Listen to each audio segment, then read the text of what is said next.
Assalamu alaikum dostlar. Tulpar KJ kanalыбыздын көрүүчүлөрү. Мынакей Ала тоостун түйүндө жайгашкан Чүй өрөөнүндөгү ушундай арпалуу талаага келдик. Азыр биз, урматтуу достор, сиздерге Көкбөрүдө ушундай эле аламан убакта ийгилик жаратып жүргөн байкелерибиз менен маек куруп, алардын келечек пландары, ошондой эле жакшы аттары менен тааныштырабыз. Биз менен болуп туруңуздар. Келечек командасынын башында оюнчулары, анан жетекчилери болуп жүргөн Рашид Жолчиев жана Айбек Караев байкелерибиз отуруптур. Ассаламу алейкум байке. Алейкум салам. Келдиңиздер. Жакшысызбы? Кандайсыз? Жакшысызбы? Жакшы. Мынакей сүйлөшүп, пландаштырып. Кандай? Ден-соолук жакшыбы иштер? Жакшы, Кудайга шүгүр. Өзүңүздө? Жүрөбүз акырын. Көрүнбөй кеттиңиздер, келечек жака көрүнбөй калды бир-эки жылдан бери. Ошо жумуштан кийин бүгүн келип кичине салкында бул жакта чыгар ысык бактын түбүндө отурдук эле. Аттарга келип, аттарды карап. Команданы айтам, команда көрүнбөй кеттиңиздер да. Команда эми өзүңүздөр көргөндөй, азыр карантин болуп, быйыл оюн болбой калды. Ошого байланыштуу азыр таркаганбыз. Эми оюн башталат десе, буюрса биргебиз деген. Бирок ойнобосок дагы мына капитан менен дайым биргебиз.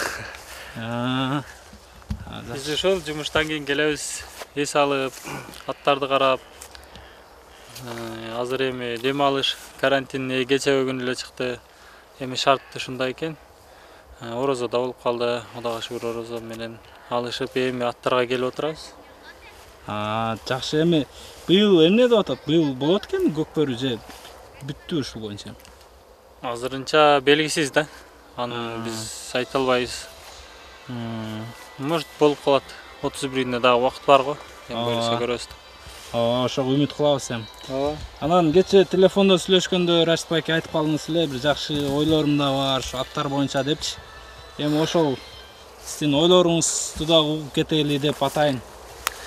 Камын келдик эле. Ооба, карантин өзүңүздөр көргөндөй 25 марттан баштап эле үйдө жатып калдык. 11 майга чейин. Ошол убакта не кылсак бекер жатпай, анан бир кичине максаттарыбыз бар эле. Анан ошону ойлоп, ошол жөнүндө бир кагазга түшүрүп, анан ошол Венгриядан ат алып келгенбиз. Канжабаттан. Ошого анан кийин бир Кыргызга бир жакшы бир порода чыгарсакпы деп, өзүңүздөр билгендей ага чейин бир аргымак теле берүүсүнө өзүңөр келип, донский породалар боюнча тартып кеткенсиңер. Анан ошол донский породалар боюнча бир сыйра информация берип, андан кийин Кыргызстанда бир канча донский породалар, кандай десек, престижный болуп, донский породалар көп эле спростар көп пайда болду. Ошондон породадан кийин бизге эмне ой келди? Башка эле бир мамлекеттин аттарын мактай бербей, бир өзүбүзгө, бир Кыргызстанга элита кара кыргыз деген порода чыгарсакпы деп ойлонуп, ошол ойлор бар эле. Буюрса эми быйыл насип болду. Ошол карантин учурунда ушул нерселерди бир аз ишке ашырып атабыз. Ошонун үстүнө да бүгүн келген болчубуз бул жакачы. Анан бул жакта азыр көрсөтөбүз. Венгриядан бир 2017 тууган Канжабаттан Нониус деген породада жылкы алып келгенбиз. Бул тетик жерде турган ат окшойт. Бул жакта турган ошо кара ат, ошо Венгриядан келген Нониус деген порода. Ошол жерге барып маекти улантпайлы. Бунун породасы эмне деп аталат? Кандай болуп калат ошол жөнүндө да айтсаңыз. Бул аттын породасы өзүңүздөр билгендей, бул Хунгариядан, Венгриядан алып келип айттык. Венгрлер буга чейин средний, биздин Орто Азияда көчмөн калк болуп 4-кылымда бул жактан кетишкен. Ошолордун азыр кандай десек, ошо венгрлердин бренд ишенимдүү аттары да. Булар мисалы Венгриядан Акал текин сыяктуу, түркмөндөргө акал текин болсо. Түркмөндөрдүн акал текини, бирок бул Венгриянын Нониус деген породасы. Буну жакшы жылкыларын венгрлер сатышпайт да, чет өлкөгөчү. Сатса дагы биз айтып коет го, бычып сатышат. Анан буну биз алып келгенде бир Болот деген байкебиз алып келген. Болот байкебизге ал кантип алып келген деп суроо салганыбызда Болот байке айткан, Буну, короче, кыскасы оор отат деп туруп, ал жактан алып чыгып келген да, конзаводдончу. Анан ошого конзаводдон чыккан жылкылардын көрсөтүп кетейин. Мына жерде N деген бул Nonius деген, 126 деген ошо конзаводдон коюлган цифрасы. Номери. 126-чы. Заводской деген белгиси экен да. Белгиси. Анан бул жагында конзаводдон басылган 17 деп турат. 2017-жылы туулгандарды булар аягын жазып коет да, 17 депчи. Ошондо бул азыр 2 жа 3кө кирип калды. Толгучка чыга элек. Жакшы. Анан эми өзүңүздүн оюңуз кандай, ушул атты аргындаштырайын деп чечтиңизби? Бул атты мен оюм кара кыргыз порода деп эмнеге деген суроо болушу мүмкүн. Бизде кара байыр деген сөз бар да. Сөз дагы бар, кара байыр деген порода бар. Кара байыр порода, кара деген сөз кыргыздарда бул бийик, чоң дегенди билгизет да. Анан мен ойлоп кандай бир ат койсом, кандай породага ат койсом деп кара кыргыз деп чечтим. Кара деген сөз бул аттын өңү эмес, бул кара деген бийик, чоң деген. Кыргыз деген бул кыргыз элита жылкысы болсун деп кара кыргыз деп азыр пландаштырып жатабыз. Эми бул канчалык деңгээлде жүзөгө ашат, бирок бир ишти жүзөгө ашырыш үчүн аракет кылыш керек да. Буюрса алгачкы кадамдарды баштадык. Азыр эми кара түстө бейлерди издеп жатабыз. Рекламаларга бердик, кара жылка бей алабыз депчи. Анан чоң бейлерди кылып, ошо кара кыргыз деген породасын буюрса быйыл баштасак, кийинки жылы уже кара кыргыз породасынын кулундары түшүп калат. Жакшы, анан ушул Венгрияттын ору аттарды алып чыгып кетиптир деп эдиңизби? Азыр бул кандай айырмачылыгы бар экен? Биринчи жолу көрүп жатпысыз да өзүңүз деле бул атты. Бул аттардан кандай айырмачылыгы бар? Айырмачылыгы ошо болот байке алып келгенде ал көбүнчө Польшадан атап келет. Анан кийин мен өзү как раз венгрийский порода издеп жүргөнмүн. Рашид жылкылар келди, көрүп кет деген. Барып венгрийский порода буну көрдүм, китебин, документин көрдүм полностью. Заводдо бир документальный келген булат. Бул именно мен издеп жүргөн ат ошол жерден таптым да. Бул Польшадан өзгөчөлүгү эмне? Польшадан өзгөчөлүгү Польшалар бир аз узун, анан кийин көп Польшалардын мисалы кашкасы болот, 4 бутун могул жерге чейин 4 чыйрак ак болот. Анан могул жерде көбүндө мына бизде кыргызда байпак деп коет го. Көп аларда бир аз оор салмактуу аттар окшоп байпак төгүлөт да. Бул Nonius жылкылардын буга ортасында бул жерде байпактары жок. Кең көкүрөктүү, анан кара түстө. Кашкасы деле көп жок, мына бир кичине жылдызга окшогон кашкасы бар. Анан бир аз булар Nonius жылкылары кочкор туш келишет. Азыр эми муну Нур-Султан токуттук. Буюрса бунун атын кара куш деп койгонмун. Кара куш. Кара деген сөз кыргызда билесиңер, бийик, чоң дегенди билгизет. Анан эми куш деген куш сыңары учуп жүрсүн деп кара куш койгонмун.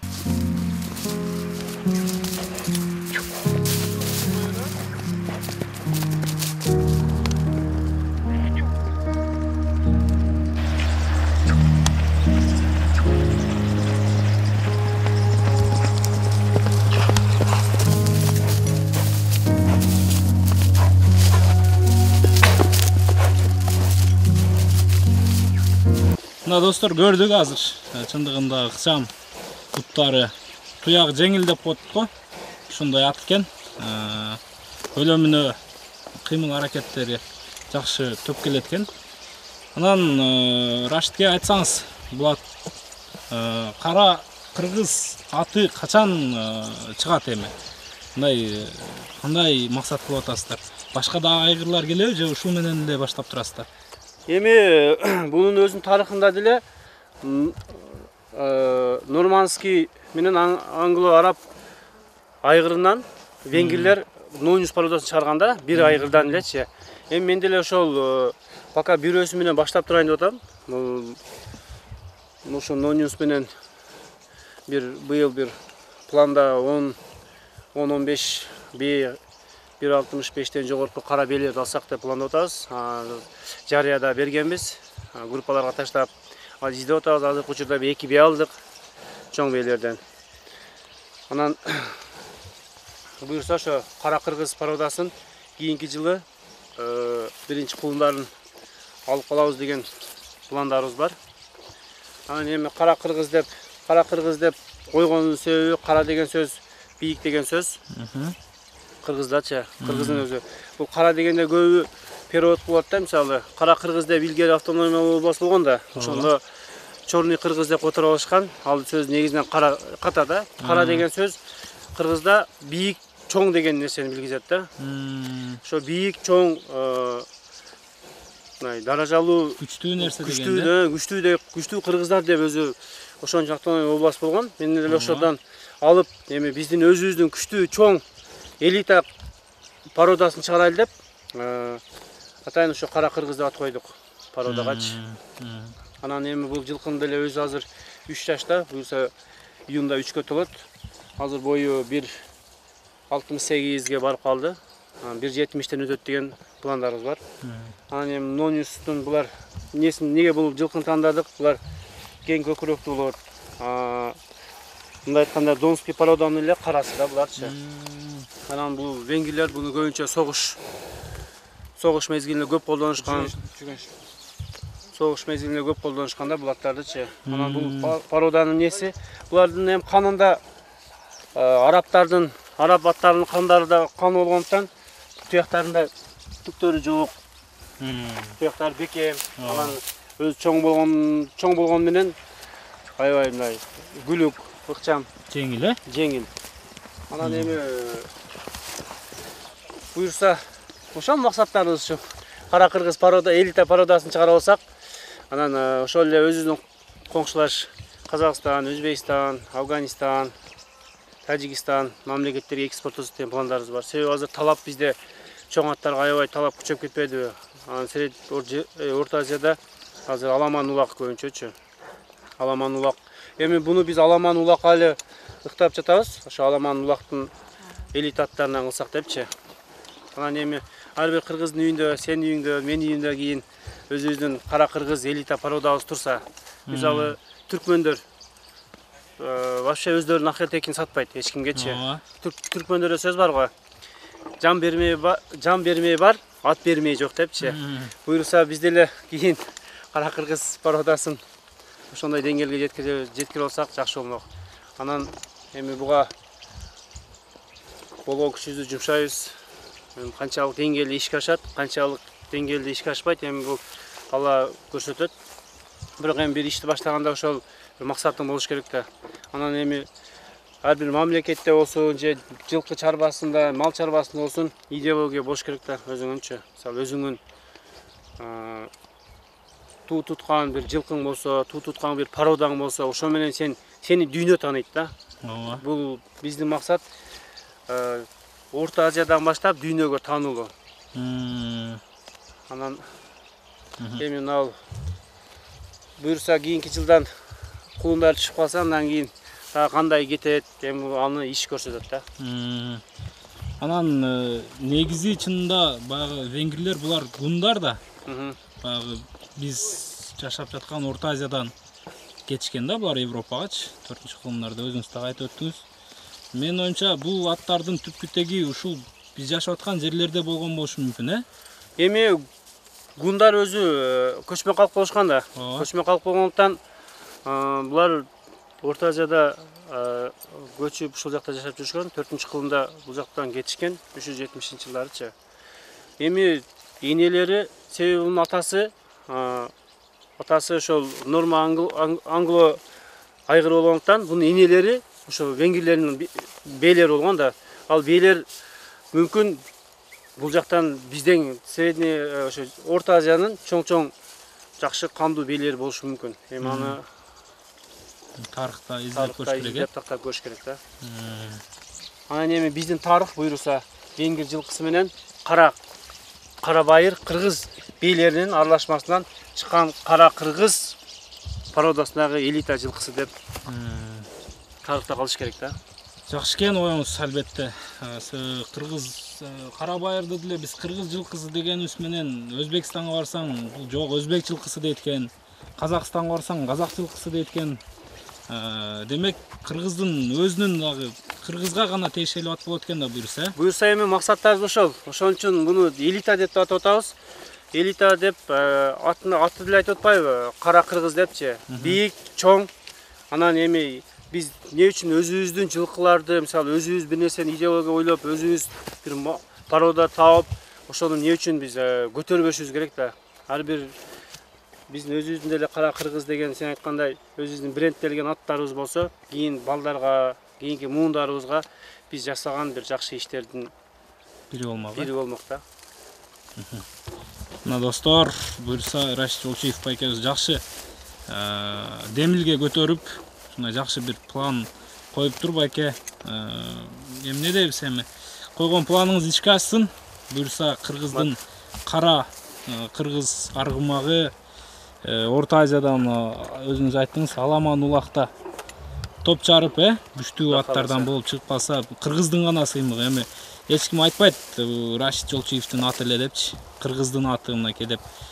Кыргызстанда ушул аргындаштырылып өстүрүлгөн деп, менин оюмча бүт Орта Азия, балким бүт дүйнө билет. Буюрса ошол максаттарыбыз. Анан эми бул жакта мисалы Курбанкул агабыз бар. Курбанкул агабыз Обама деген аты бар, ал да кара Европадан келген. Ошол агаларыбызга дагы айтмакмын, ошо Курбанкул агабыз дагы баштап берсе, мисалы ошол өзүнүн атынан кара байыр бийлерге коюп, кара кыргыз породасына салымын кошуп, ошо агаларыбызча, чоң агаларыбыз ат минип жүрүшөт, баардыгы ошо кичине породанын келип бир Кыргызстанда бир жаралуусуна бизге кичине бир көмөктөшсө жакшы болмок. Анан кийин эми көмөктөшкөндө просто ал агаларыбызда жакшы аттар бар. Анан ошо биз мисалы алпарга бийлерге, кара байыр бийлерди алып барсак, ошол аттарга мисалы ошолордон урук алып калып, кийин тарыхта ушул кайсы 2020-2020 жылдары ушул порода түптөлгөн дегенге салымын кошсо, ошо агаларыбызга дагы мисалы салымын кошушун каалайт элек да. Анан дагы эмне демекчибиз? Ошол эми максатыбыз өзүбүздүн кара кыргыз элита жылкысын чыгаруу. Жакшы, Рашид байке, өзгече телефон чалып байланышканда айттыңыз эле, жакшы чаңылыгым бар деп. Чын эле жакшы бир иш баштап атыпсыз. Иши ийгиликтүү болсун. Рахмат. Буюрса эми кара кыргыз атын тартып калайлы, 1-2 жылдын ичинде. Буюрса биринчи түшкөн кулунун өзүбүздүн мамлекетке, өлкө башчысына же болсо мисалы азыр бизде МВДнын аттары бар. Ошол может ошол гос органдагыларга биринчисин белек кылабыз деген максаттарыбыз бар. Тарыхта ошол биринчи атты мамлекетке белек кылып, ошо мамлекетке каттатып, мамлекеттин аты кылуу максаттарыбыз бар. Анан эми бунун патенттөө боюнча, документтери боюнча буюрса эми bundan narıdagı уже iş алып барабыз. Буюрса патенттеп кара кыргыз деген патенттеген күнү сага айтабыз, Нурсултан патенттедик. Буюрса сага жөнөтөбүз. Сен дагы болсо кыргыз элине жұртшылыққа жариялап қойыңыз. Жариялағанға жана жардамын берсең болады. Рахмат анда, Рашид байке. Рахмат сага да. Жолугабыз. Рахмат. Рахмат, ушундай жакшы атты ойлонуп жатканыңызга, чакырып ушул жерге чакырып койгонуңузга, чындыгында карантин башталгандан бери мындай кооз мейкиндикте боло эле келек, Бишкектен чыкпай. Мейли анда достор, буюрса эми кийинки чыгарылыштарда Тулпар KG каналы ушул кара кыргыз атындагы маалымат берип турабыз, ушул ат боюнча дагы. Не дейбиз? Ассаламу алейкум. Жакшы туруңуздар.